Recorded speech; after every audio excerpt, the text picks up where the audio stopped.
2022년 전산회계 운영사 상급 실기시험 제8회 모의 문제 중 첫 번째 문제와 두 번째 문제를 풀어보도록 하겠습니다. 첫 번째는 기준정보 내용 입력하는 문제가 되겠고요. 두 번째는 거래자료 입력 문제가 되겠습니다. 준비되셨으면 시작하도록 하겠습니다. 2022년 전산회계 운영사 실기시험 제8회 모의 문제를 풀어보도록 하겠습니다. 자, 모의 문제를 풀기 위해서는 그렇죠. 데이터가 있어야죠. 자, 데이터는 어디서? LG U 플러스 웹하드에서 들어오신 후 나눔 클래스 ID 클래스 1234 패스워드 1234를 입력한 후 2022년 데이터 자료 및 오셔서 전산회계 운영사 상급 데이터 exe 파일을 바탕화면에 다운로드 받으신 후 모든 창을 닫습니다. 그리고 더블 클릭. 그러면 자동으로 New S 플러스 실무교육 프로그램 실행이 되고 여기에서 회사 코드 F2를 누른 후 제8회 산이 캠핑으로 로그인 하신 후 문제를 해결하시면 되겠습니다. 자, 그러면 지시사항 한번 살펴볼까요? 주식회사 산이 캠핑은 3008로 되어 있다라고 하고 거래자료이며 회계연도는 2022년 1월 1일부터 12월 31일이다. 그러면 이게 제대로 되어 있는지 보고 문제를 푸시면 되겠죠? 자, 프로그램으로 오세요. 프로그램에 자, 회사 코드를 눌러서 New S 플러스 더전 스마트 A 실무교육 프로그램 검색 투. 자, 8회 문제를 풀 거예요. 그래서 3008 주식회사 산이 캠핑으로 로그인 합니다. 로그인. 상단에 3008 그 다음에 제8회 산이 캠핑으로 되어 있는지 꼭 보시고 데이터는 2022년도 데이터가 되겠습니다. 그럼 준비되셨으니까 1번 문항부터 풀어보도록 하겠습니다. 자, 첫 번째 문제는 기준 정보를 입력하는 문제가 되겠습니다. 다음 제시되는 기준 정보를 입력하시오. 총 몇 문제가 출제되냐? 4문제 출제가 됩니다. 이 4문제를 부서 등록도 있을 수 있고요. 일반 거래처 등록도 있을 수 있고요. 금융거래처 등록도 있을 수 있고요. 고정자산 등록도 있습니다. 그리고 품목 등록. 빠지지 않는 것은 부서 등록과 품목 등록은 빠지지 않고 일반 거래처 이 3개는 꼭 들어옵니다. 그래서 여러분이 기준 정보에서 점수를 잘 받는 방법은 오타 없이 입력하고 나와 있는 부분은 몽땅 다 입력하면 되겠습니다. 그러면 첫 번째 문항부터 한번 풀어볼까요? 1. 다음 신규 부서를 등록하시오. 자, 부서를 등록하는 메뉴는 어디에 있을까? 아, 잘 생각이 안 난다? 그러면 여기 검색 버튼 이용해서 부서라고 쳐보세요. 그랬더니 부서 사원 등록이 물류관리 모듈에 있네요. 이렇게 찾으셔도 되고 아, 나는 어디에 있는 줄 알아. 그러면 물류관리 들어오시고 그렇죠. 기준정보관리에 부서 사원 등록으로 오시면 되겠습니다. 입력되어 있는 거는 건드리지 마시고 30에 무역부라고 치세요. 무역부 엔터. 부서는 1번입니다. 비용은 제조냐 판관비냐 구분하는데 우리 뭐라고 돼 있어요? 판관비라고 돼 있죠. 2번 선택해 주시고 부문 구분에 대해서는 나와 있지 않습니다. 그러면 입력하지 않으시면 됩니다. 그냥 패스. 자, 40번에 특판부래요. 엔터. 자, 1번 부서 판관이니까 2번 선택하시고 끝. 이렇게 무역부와 특판부가 입력이 되어 있으면 4점을 획득할 수 있는 좋은 기회입니다. 그래서 여러분이 첫 번째 문제의 기준 정보는 16점을 먹고 들어갈 수 있는 그런 문제가 되겠습니다. 자, 두 번째 거 한번 볼까요? 두 번째, 다음 신규 거래처를 등록하시오. 봤더니 구분이 일반 거래처네요. 자, 강산캠핑 주식회사와 미주캠핑 주식회사를 입력해 보도록 하겠습니다. 거래처는 거래처 등록. 자, 회계 모듈로 보셔도 되고요. 물류관리 모듈로 보셔도 됩니다. 기준정보관리에 거래처 등록 클릭. 일반 탭에다 커저를 놓으시고 1004 강상 캠핑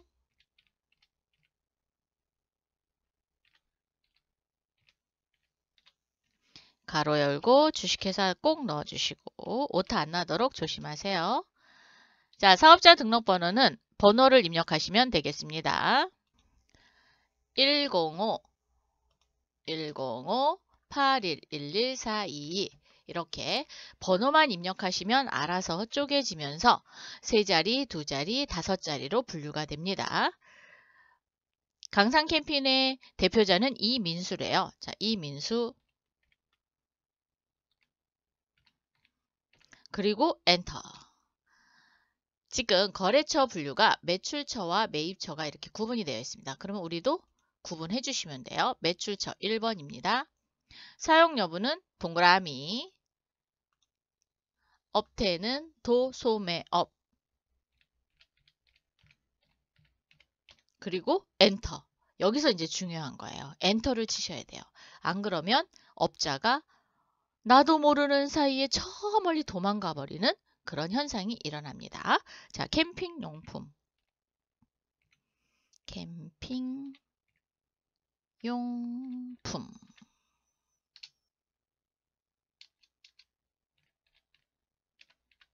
자, 제가 이 상태에서 마우스를 한번 움직여 볼까요? 오, 품자가 어디로 도망을 가버렸네요. 이렇게 거래처 입력을 할 때는 반드시 엔터로 입력한다 라는 거 잊지 마세요. 자, 품자 넣도록 하겠습니다. 그리고 엔터. 엔터를 하시면 저장과 동시에 글자가 다 완벽하게 채워졌죠. 자, 이렇게 해서 강상 캠핑 주식회사 넣어봤고요. 이번에는 미주 캠핑 넣어보겠습니다. 20003 미주 캠핑 가로 열고 주식회사 가로 닫고 자, 사업자 등록번호는 12181123445 대표자는 김수현입니다. 김수현 거래처 구분은 매입처래요. 그래서 2번 선택하겠습니다. 자, 동그라미 선택해 주시고 업태 도매업 엔터. 그렇죠. 캠핑용품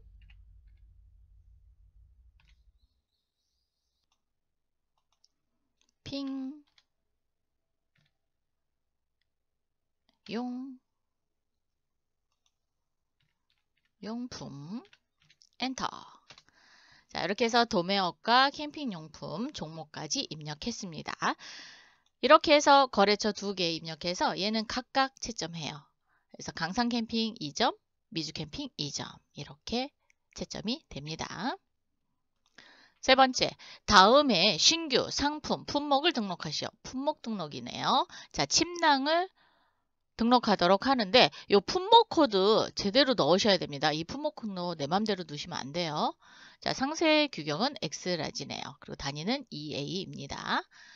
품목 등록은 물류관리 파트에 있어요. 그래서 물류관리 모듈에 기준정보관리에 품목 코드, 품목 등록 누르셔서 상품 0301001 엔터 침낭 그리고 엔터. 상세 규격은 X라지래요. 근데 대문자입니다. 그래서 X라지 엔터. 단위는 5번 입고 단위부터 8번 재고 단위까지 몽땅 다 넣으셔야 됩니다. 한 곳에라도 빼시면 안 돼요. 그러면 수불부가 마감이 안 됩니다. 그렇기 때문에 반드시 5번부터 8번까지 몽땅 단위를 다 넣어주세요. EA 대문자죠. EA 저는 요거 복사해서 쓰도록 하겠습니다. 컨트롤 C 컨트롤 V 컨트롤 V 컨트롤 V. 근데 이제 여러분은 빨리 치시는 거에 익숙하니까 그냥 EA 치셔도 돼요. 그런데 오타 안 나도록 조심하시면 되겠습니다. 자, 재고 단위를 기준으로 입고 단위에 대한 환산 단위를 계산하는데 재고 단위가 EA 개수죠. 입고 단위도 개수 동일합니다. 그래서 환산 단위는 1입니다. 여기는 건들지 마세요. 이 부분을 잘못 건드려서 이 부분이 0이라든가 아니면 2개라든가 이렇게 되면 전혀 다른 값이 나올 수 있습니다. 그래서 건들지 마세요. 이렇게 해서 품목 등록 해봤습니다. 네 번째, 다음에 유형자산을 등록하시오. 아, 고정자산 등록 문제네요. 그죠? 자, 자산 코드는 000002. 자, 비품이고요. 비품, 복사기 한 대네요. 요거 체크. 요거를 빼먹어서 틀리는 경우도 있습니다. 취득일 나와 있고, 취득가액, 내용연수, 정률법 이렇게 나왔습니다. 여러분, 그러면 고정자산 등록은 어디에 있죠? 회계 모듈이요? 맞습니다. 회계 모듈의 고정자산 등록에 고정자산 등록 클릭. 비품입니다. 도움표 열어서 비품 선택해 주시고요. 엔터 엔터. 자, 총 6자리로 구성이 되어 있는데 앞에서부터 0000 5개를 치지 말고 그냥 2번 쳐보세요. 그리고 엔터를 치면 채워지지 않은 것은 숫자가 맨 끝에 기록이 되면서 앞을 0으로 채워줍니다. 아니면 그냥 0 5개 치시고 2번 치셔도 돼요. 자, 복사기 02입니다. 복사기 하이픈 넣으시고 02 엔터. 취득은 언제 했죠? 여기 취득일 2022년입니다. 2022년 10월 31일. 여기서 이제 조심해야 될 거는 취득 가액이 230이라고 해서 기초가액에다 놓으시면 안 돼요. 왜? 언제 샀죠? 즉 2020년도 회계기간에 샀습니다. 그러니까 그렇죠. 4번 신규 취득 및 증가란에다 입력을 해주셔야 됩니다. 그래서 4번 란에 230만 원 여기가 포인트 문제가 되겠지요. 230을 넣어주시고 정률법은 그대로 가시고 내용연수는 5년. 그러면 올해 상각비가 계산이 됐고요. 또 하나 아까 별표해 놓은 거 수량. 수량은 어디냐. 하단에 보시면 취득수량 여기에다가 1번 이렇게 입력하시고 800번대 경비에서 사용할 겁니다. 지금 조심해야 되는 게 4번 란과 취득수량인 1번 란이 여기 되겠습니다. 그래서 취득수량도 놓치지 말고 반드시 입력해 주시기 바랍니다. 이렇게 해서 1번 문제 모두 풀어봤습니다. 두 번째 문제 되겠습니다. 다음 거래를 입력하시오. 단, 채권, 재무, 금융거래는 거래처를 입력한다. 거래처 코드를 입력하면 되겠죠. 자, 그래서 일반 전표 입력에 입력하는 문제 7문제. 그리고 출고 입력, 그리고 입고 입력을 통해서 매입 매출 전표까지 연결하는 문제가 2문제 이렇게 출제되고 있습니다. 자, 1번 10월 5일 주식회사 하나캠핑에 밑줄 그으세요. 단기 대여한 원금 100만 원과 이자 12만 5천 원을 현금으로 받아 즉시 밑줄 그으세요. 즉시 뭘로? 보통예금 계좌에 입금하다. 자, 받기는 현금으로 받았지만 내가 보통예금 통장에 넣었어요. 그래서 우리는 보통예금 잔고를 늘려주셔야 됩니다. 자, 전체 회계 모듈에 일반 전표 입력 10월 5일로 오세요. 차변에 보통예금 늘려주겠습니다. 금융거래처니까 거래처 코드 국민 2글자 치셔서 국민은행 걸어주시고 금액은 원금과 이자를 포함한 금액을 받았죠. 그래서 112만 5천 원이 되겠습니다. 대변에 단기 대여한 그랬으니까 단기 대여금이죠. 단기 대여금 누구 거? 하나캠핑. 금액은 100만 원. 이자 받았습니다. 이자 수익. 네, 맞아요. 이자 수익. 네. 901번. 엔터, 엔터, 엔터. 12만 5천 원. 아, 나는 이거 하나캠핑 지우고 싶다. 스페이스바 누르시면 돼요. 네. 이렇게 해서 차변에 보통예금 국민은행 거래처 꼭 걸어주시고 112만 5천 원. 단기 대여금 하나캠핑 코드 걸어주시고 100만 원, 이자 수익 12만 5천 원 이렇게 분개해 봤습니다. 두 번째, 10월 8일, 4월 10일 단기 시세 차익 목적으로 구입했던 4월 10일 날 주식을 샀어요. 주식을 샀나 봐요. 주식회사 아상전자의 주식 샀어요. 주당 얼마? 1,500원에 2,000주를 처분하고 구입했던 4월 10일 날 샀던 주식을 한 주당 1,500원씩 주고 팔았습니다. 몇 주를? 200주를 처분했어요. 200주를 처분하고 절반은 현금으로 나머지는 보통예금 국민은행 계좌로 송금을 받다. 단기 시세 차익 목적으로 샀던 주식은 과연 뭘로 정리를 해놨을까요? 잘 모르겠다고요? 그러면 전표를 가서 확인해 보면 되겠죠. 자, 일반 전표 입력에 4월 10일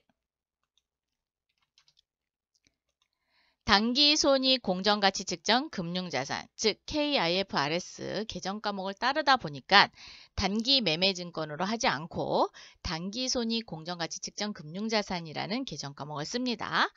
자, 이 계정 과목으로 총 400주를 샀네요. 그런데 얼마 주고 샀어요? 12,000원씩 주고 샀어요. 12,000원짜리를 얼마에 팔았다는 거예요? 15,000원에 팔았다는 거예요. 그러면 한 주당 3,000원의 이익이 생깁니다. 그러면 우리가 입력을 한번 해보도록 하겠습니다. 10월 8일자로 오시고 차변에 팔은 금액은 보통예금 통장으로 받고 현금도 받았어요. 자, 현금 먼저 갈까요? 현금. 계산기 누르셔서 15,000원씩 몇 주? 곱하기는 D입니다. 200주. 그랬더니 300만 원이에요. 나누기 2. 왜냐하면 절반만 현금으로 받았으니까 적용. 그러면 150만 원은 현금으로 받았고요. 같은 변에 보통예금이죠. 보통예금. 국민은행 꼭 걸어주시고요.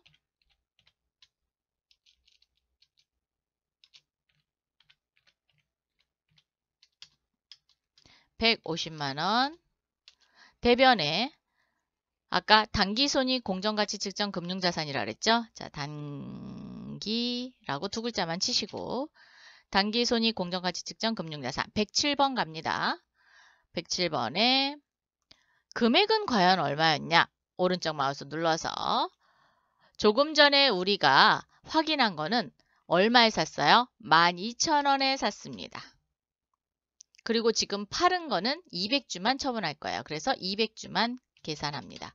그러면 단기손익 공정가치 측정 금융자산의 장부금액은 240만 원이 됩니다. 자, 적용. 240만 원짜리를 300만 원 주고 팔았다는 거죠. 그러면 손해봤어요? 이익봤어요? 이익봤죠. 대변에 단기라고 두 글자 치시고요. 단기손익 공정가치 측정 금융자산의 처분, 팔았을 때 이익입니다. 그래서 906번을 활용하시기 바랍니다. 자, 906번. 60만 원. 이렇게 분개하시면 되겠습니다. 처분 금액은 15,000원 곱하기 2,000주가 되겠고요. 장부 금액은 우리가 4월 10일 날 전표를 확인했을 때 12,000원 주고 샀습니다. 그래서 12,000원 곱하기 몇 주? 200주였기 때문에 장부 금액은 240만 원이 됐고 차익이 생겼습니다. 이 차익을 이익을 봤어요. 그래서 단기손익 공정가치 측정 금융자산 처분 이익 906번의 코드를 사용해서 분개를 해봤습니다. 세 번째, 10월 10일 상품을 매입하고 전자세금 계산서를 수취하다. 자, 상품을 사갖고 오면서 전자세금 계산서를 발급받아 왔죠. 누구로부터 발급받았냐? 공급자가 좋은 상사입니다. 자, 좋은 상사로부터 뭘 사왔냐? 의자를 사갖고 왔네요. 대금은 현금란에 100만 원이 있고 외상란에 560이 있습니다. 그러면 현금을 100만 원 준 거고요. 그리고 나머지는 외상 매입금이 되겠습니다. 상품을 매입했을 때는 재고자산 수불부에 기록을 해야 되죠. 그래서 입고 입력을 통해서 전표 추가해서 메인 매출 전표까지 완성해 보도록 하겠습니다. 여러분 프로그램으로 오세요. 물류관리에 구매관리에 입고 입력입니다. 클릭.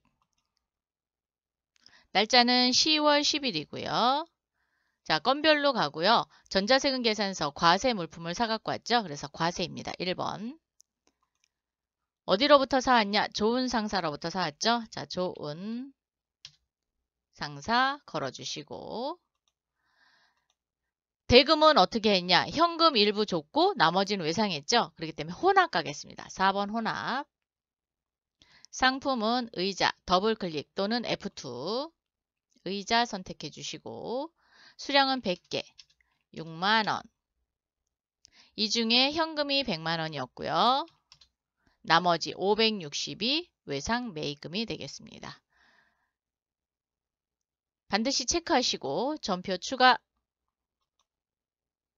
전송까지 끝내셔야 됩니다.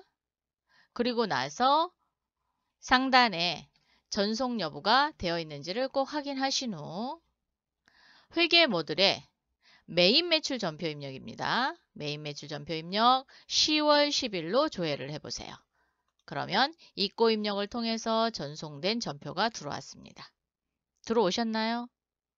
첫 번째 해야 될 일은 전자세금 계산서인지 아닌지 여부를 표시해 줘야 되겠죠. 그래서 전자세금 계산서다. 그러면 1번 전자입력 꼭 여기를 표시해 주셔야 되고요.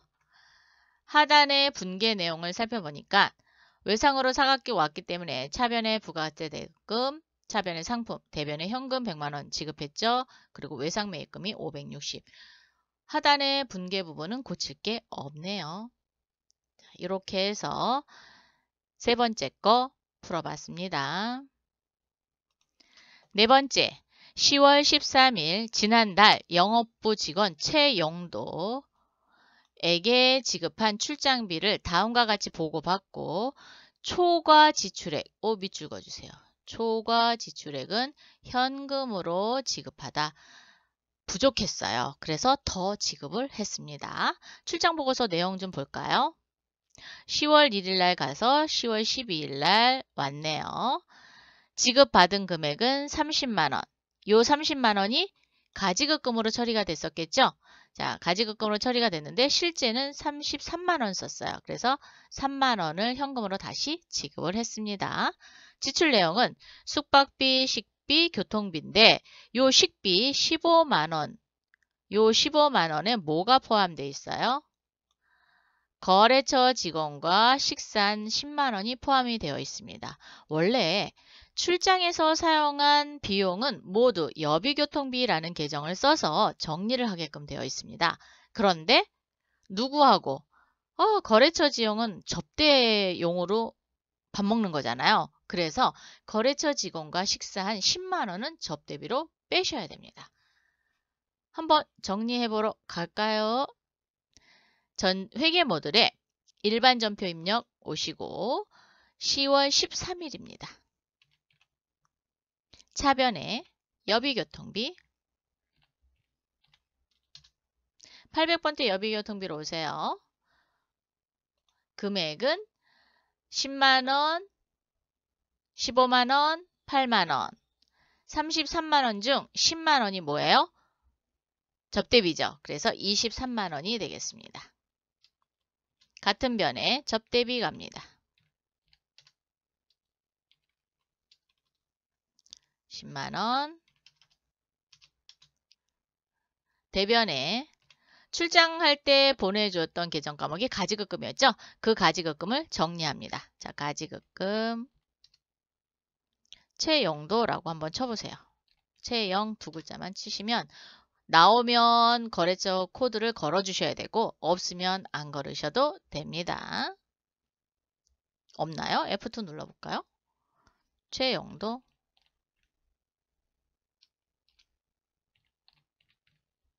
엔터.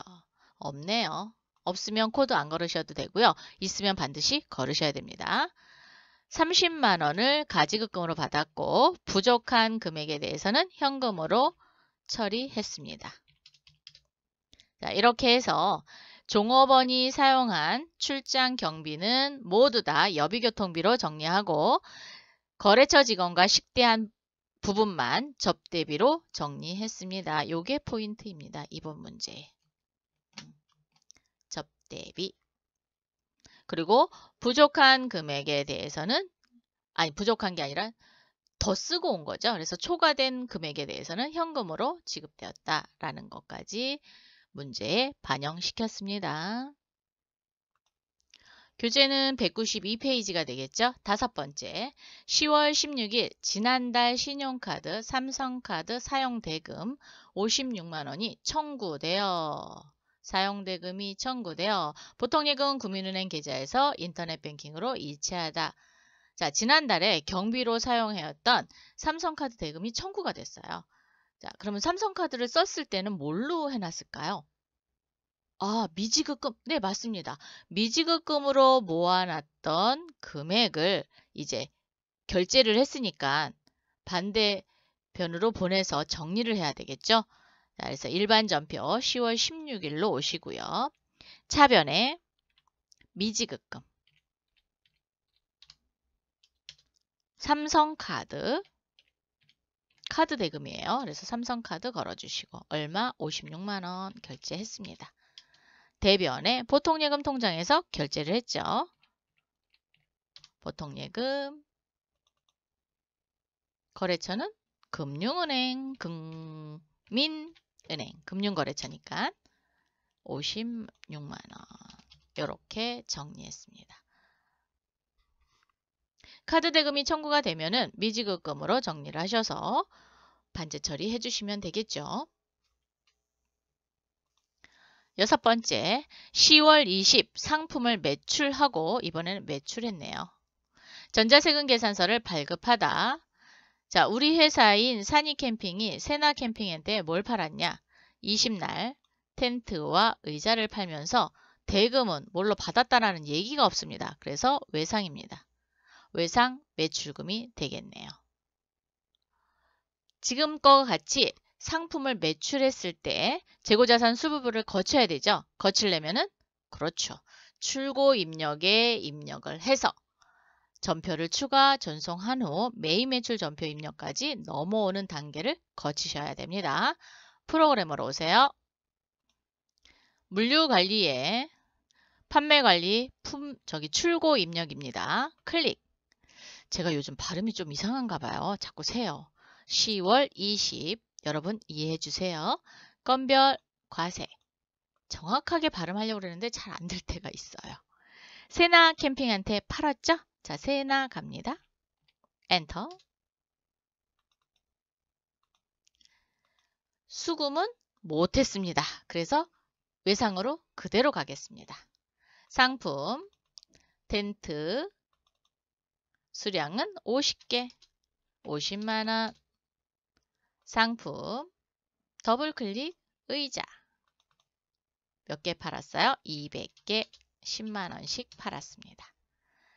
하단에 수금 구분은 외상으로 모두 다 처리가 됐습니다. 이렇게 처리하고 끝이 아니죠? 오, 여러분 확실히 이제는 확실하게 하실 수 있어요. 자, 체크하시고 전표 추가 전송 세트죠. 확인 그리고 그렇죠. 전송 여부에 전송이 되었는지를 꼭 확인한다. 회계 모듈에 매입 매출 전표 입력 클릭 10월 20으로 조회를 하시면 출고 입력을 통해서 전표가 넘어왔는지가 확인이 되고요. 제일 먼저 체크할 것은 전자세금. 오케이. 자, 전자세금 난은 1번. 외상이니까 차변의 외상매출금, 대변의 부가가치세수금, 대변의 상품매출 건드릴 거 없지요? 네, 자동 붕괴가 처리되었습니다. 7번. 10월 25일 좋은 상사의 외상 매입금 중 1,000만 원은 소유하고 있던 주식회사 금성발행 당자수표로 지급하고 아이고 밑줄을 좀 그어주셔야 돼요. 주식회사 금성이 발행한 당자수표 얘는 과연 뭘까요? 당자예금? 현금? 그렇죠. 다른 회사, 즉 우리 회사 산이캠핑이 발행한 당좌수표였으면 당좌예금이지만 거래처가 발행한 당좌수표입니다. 그래서 얘는 현금. 현금.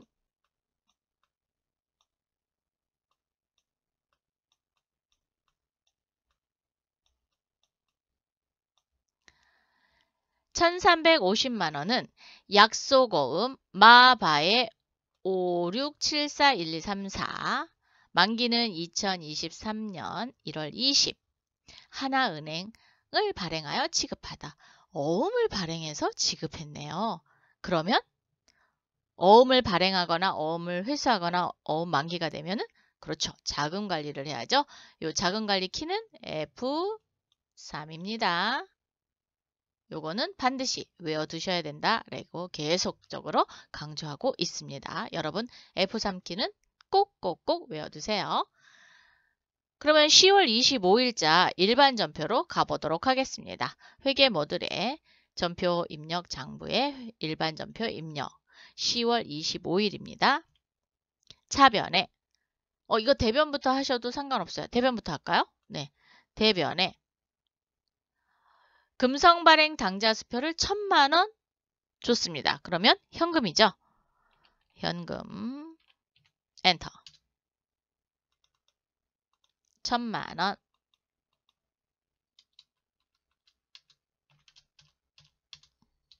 대변에 어음을 발행해서 지급했습니다. 그러면 지급어음이죠.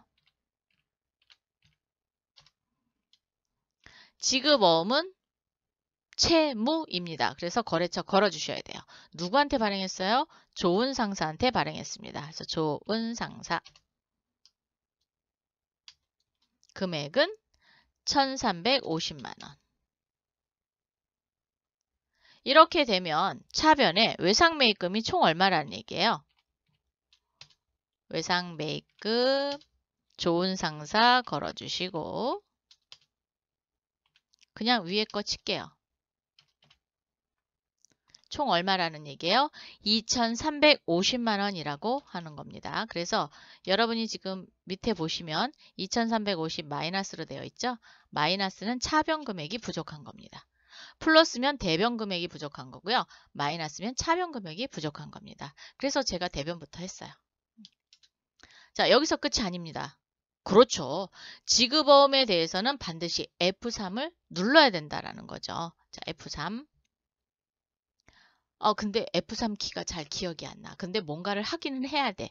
그럴 경우에는 금액을 치고 나서 기능 모음을 열으면 기타의 자금 관리, 여기 F3 자금 관리 키가 있습니다. 이걸 클릭하셔도 돼요.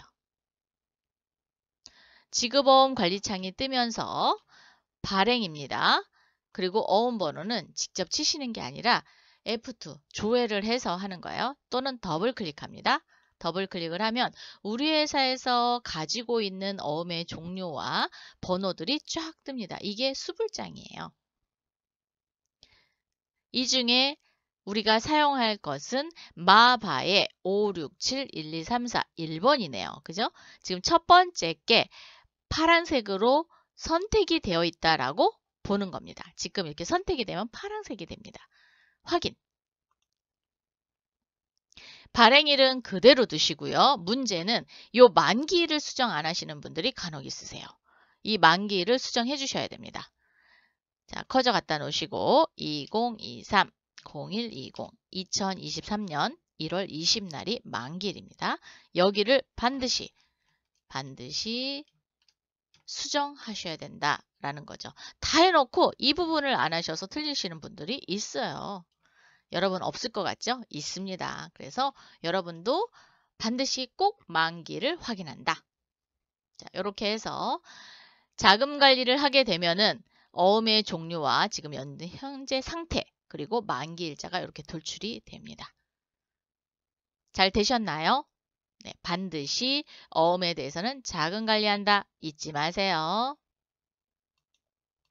여덟 번째, 10월 28일 고객센터에 당일 난방요금, 자, 난방요금 가스비네요. 15만원과 광고 목적으로 제족한 수건 60만원을 보통예금 국민은행 계좌에서 인출하여 현금으로 지급하다. 자, 지급은 현금으로 했지만 우리 회사 어디에서 인출했어요? 보통예금 통장에서 인출해서 현금으로 지급한 겁니다. 그래서 우리가 분기를 할 때는 어디가 줄어들었는지를 먼저 찾아야 돼요. 그래서 현금으로 지급했다 하지만 통장에서 찾아서 했어요. 그래서 통장의 잔고를 줄여주셔야 됩니다. 요거를 현금으로 처리하시면 안 됩니다. 자, 일반전표 10월 28일 자변에 당월 난방요금 가스비입니다. 난방요금은 수도광열비죠. 자, 수도광열비 갑니다. 800번대 수도광열비 금액은 15만원. 같은 변 광고 목적으로 제작했대요. 그러면 광고선전비죠. 광고선전비 800번대 광고선전비 금액은 60만원. 대변에 보통예금 계좌에서 인출했다라는 게 중요한 겁니다. 그래서 보통예금 잔고를 줄여주도록 하겠습니다. 보통예금 국민은행 엔터. 어이구, 구구민이 뭐예요? 국민 금액은 75만원이 되겠네요. 그래서 차변의 수도광열비, 차변의 광고선전비, 대변의 보통예금. 요거 실수 많이 합니다. 현금으로 지급했다고 해서 현금으로 하시면 안 돼요. 보통예금으로 꼭 해주시기 바랍니다. 아홉 번째, 10월 31일 주식회사 명품 시스템으로부터 기준정보에 등록한 복사기 02, 복사기니까 비품이네요. 그죠? 비품을 구입하고 대금은 약속어음, 어음번호는 마바의 5674-1235, 만기일은 2022년 11월 30, 지급은행은 국민은행을 발행하여 지급하다. 아, 비품을 사면서 어음을 발행했습니다. 자, 과연 어음을 발행을 했으니까 얘를 지급어음으로 해야 될까요? 미지급금으로 해야 될까요? 왜? 재고자산이 아닙니다. 재고자산이 아니기 때문에 즉 상품을 사갖고 오거나 했을 때 대금을 지급한 어음이 아니에요. 그래서 얘는 자금관리를 하지 않습니다. 그래서 미지급금으로 그냥 처리하시면 됩니다. 무조건 어음이라고 해서 자금관리를 하는 건 아니에요. 실무에서는 해요. 실질적으로 회사에서는 할 수밖에 없습니다. 왜?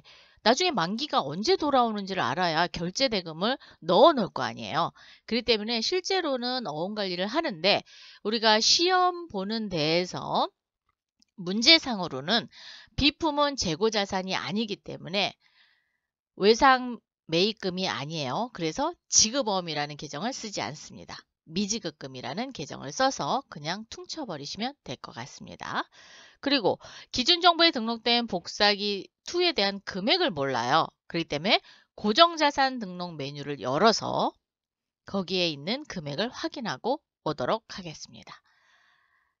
자, 회계 모듈에 고정자산 등록에 고정자산 등록. 자, 복사기 2가 2022년 10월 31일에 샀는데 얼마 주고 샀냐? 여기 4번란에 신규 취득 및 증가란인 230만원을 주고 산 거예요. 그래서 230만원을 전표로 발행을 하시면 되겠습니다. 자, 지금 여기 커져 이렇게 갖다 놓으시고 컨트롤 C 해주세요. 컨트롤 C 해주셨나요? 네, 해주시고 나서 회계 모듈에 전표 입력 장부 일반 전표입니다. 10월 31일 차변에 비품, 차변이니까 3번입니다. 비품 엔터. 금액 쪽에 오셔서 컨트롤 V 해보세요. 우와, 좀 전에 복사한 게 그대로 반영이 됩니다. 엔터, 엔터. 대변에 원래는 상품을 사갖고 왔으면 지급어음이라는 계정을 써야 되는데 지금 비품, 즉 일반적인 상거래 외의 거래가 되겠습니다. 그래서 미지급금이라고 합니다. 거래처는 명품 시스템. 컨트롤 V 해서 230만 원 이렇게 정리합니다. 그래서 어음으로 발행을 해서 주었지만 어음 관리를 하지 않는다라는 게 이번 문제의 포인트고요. 반드시 지급어음이 아닌 미지급금으로 분개를 하셔야 된다라는 거죠. 이 부분을 지급어음으로 하시면 틀린 답이 되겠습니다. 자, 이렇게 해서 제8회 1번 문제와 2번 문제를 모두 풀어봤습니다. 다음 시간에 또 만나요. 수고하셨습니다.